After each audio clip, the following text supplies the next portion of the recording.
Hello and welcome to the latest episode of the Low Budget Review Show. I am your host, Eric Smith, and today I am talking about Dead 11 by Jimmy Juliano.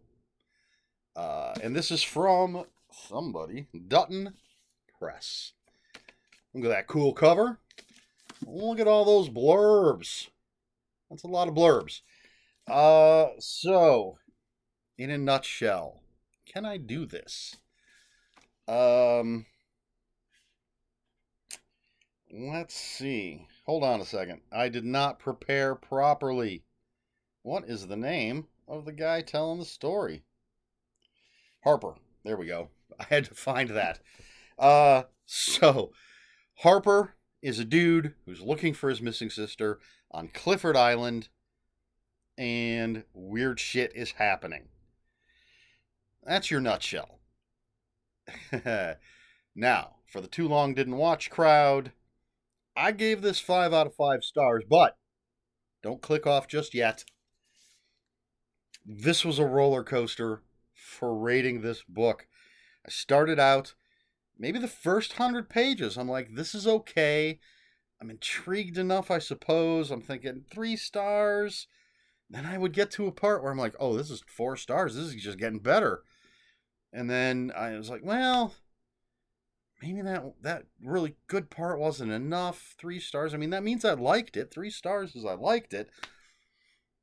And then, no, 4 stars. This is definitely getting better. By the time I got to the end, 5 stars. Excuse me, absolutely 5 stars for Dead 11. So, here's the deal.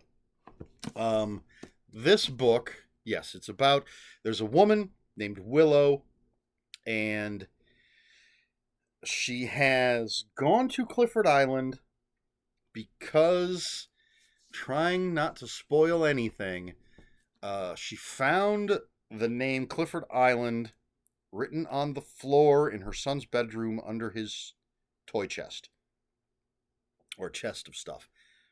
And so she doesn't know why those words are written there. So she has gone to Clifford Island, and she disappears essentially. And so her brother Harper is trying to find out what happened to her.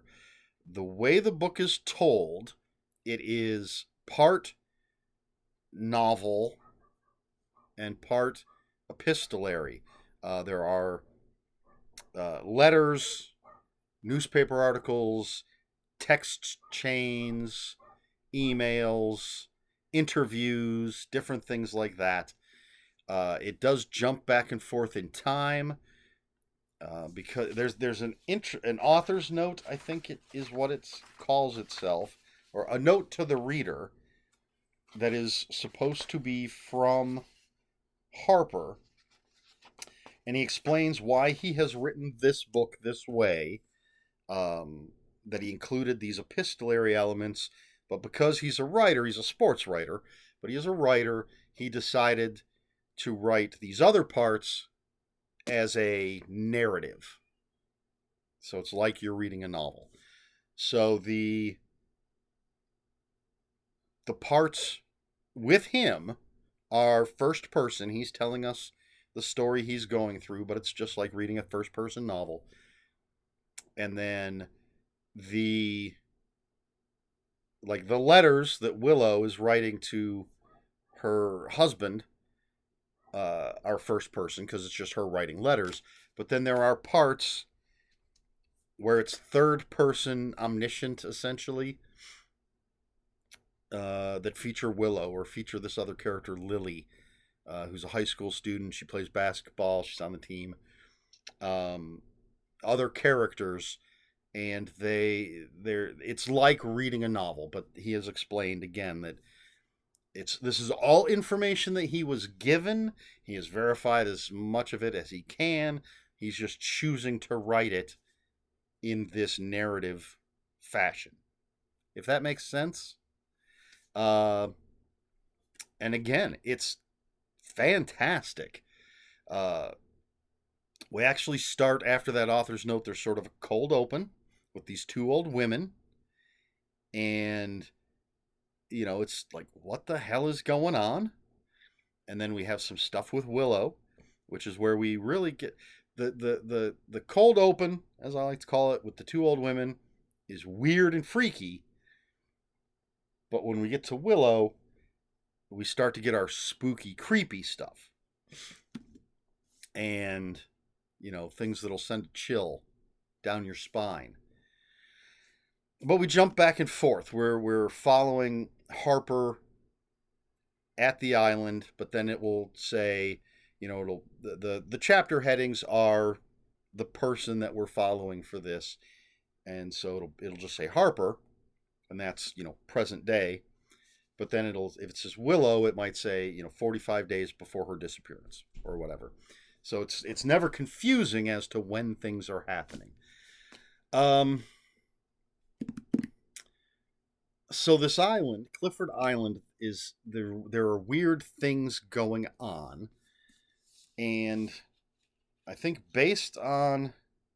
All right, I'm just going to read this little bit from the flap. So hopefully I won't be accused of spoilers, but it'll give you an idea. After a few days on Clifford, Willow realizes this place is not normal. Everyone seems to be stuck in 1994. They wear outdated clothing, avoid modern technology, and perhaps most mystifyingly, watch the O.J. Simpson car chase every evening. When she asks questions, people are evasive, but she learns one thing: close your curtains at night. So that should give you an idea of the weirdness that's going on this island. And so part of me, one of the reasons my rating, I think, kept jumping up and down is because there were times when I'm like, is this just here as nostalgia porn? But everything is explained, and I think it's fantastic. As I said, by the end, I was just absolutely 5 stars, no question. So, and I enjoy all of this weird behavior. And once it's as the mystery unfolds, it just got better and better, in my opinion. I'm not sure it's going to work for everybody, but I think it's going to work for a majority of people. It works for Richard Chismar and Christopher Golden and Nick Cutter and Jennifer McMahon, just to name a few of the people that have blurbs.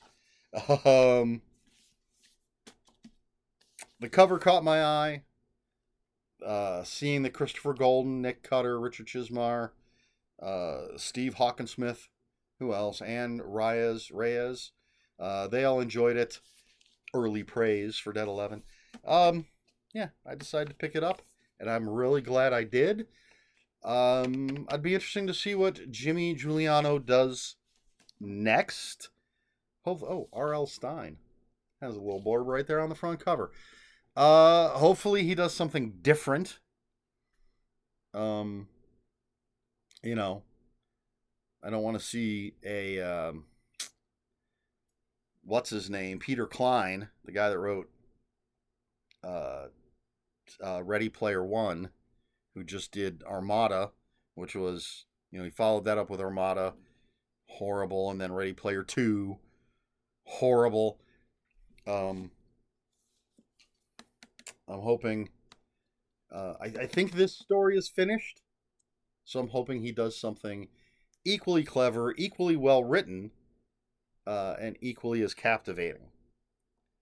But Dead 11, and there is I was curious about where the title came from. That's answered eventually. His writing style is very, very smooth. I think the characters each have their own voice. The letters from Willow, which are obviously written in her voice, don't sound exactly like the way that Harper writes, and the texts or emails or whatever from Lily Becker don't sound like the other characters. And the characters themselves are interesting. I just... Dead 11, 5 out of 5. Fantastic. and a roller coaster. So there you go. Question for this video. Can you think of a book that sent you on this type of roller coaster? And I'm not talking about an emotional roller coaster, but you're not quite into it, but then all of a sudden it's fantastic. But then, oh no, maybe that was a fluke because I'm getting a little bored at this part. Not that any of this was boring, but I'm just saying in my example here, this isn't quite as interesting. Oh no, wait, what the hell's going on? This is fantastic. Well, it's okay. Have you ever had this experience? If so, what was the book? My answer, Dead 11.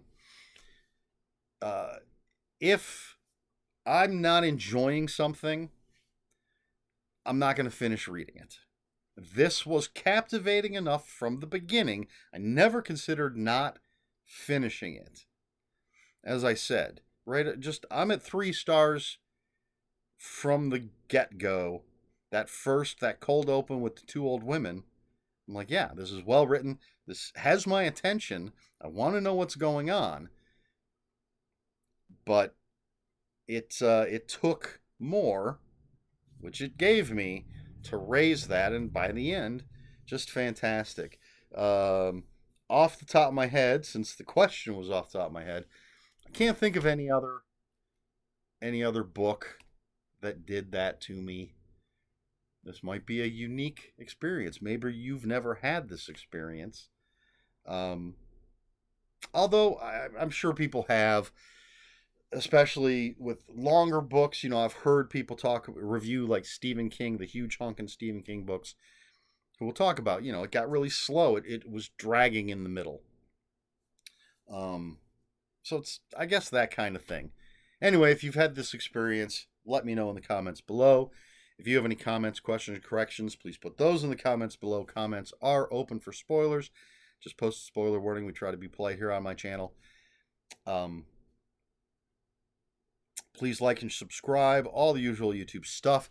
If you'd care to follow me on other social media, my Twitter, I refuse to call it X, is @Rona5757. My Instagram, where I post pictures of books, comic books, board games, and fuzzy animals, is EricSmith5757. And if you're on Blue Sky, I am @elsmith.bluesky.social. That's where you can find me there. And that's all I've got. So this has been the Low Budget Review Show. I have been Eric Smith. And until next time, read more books.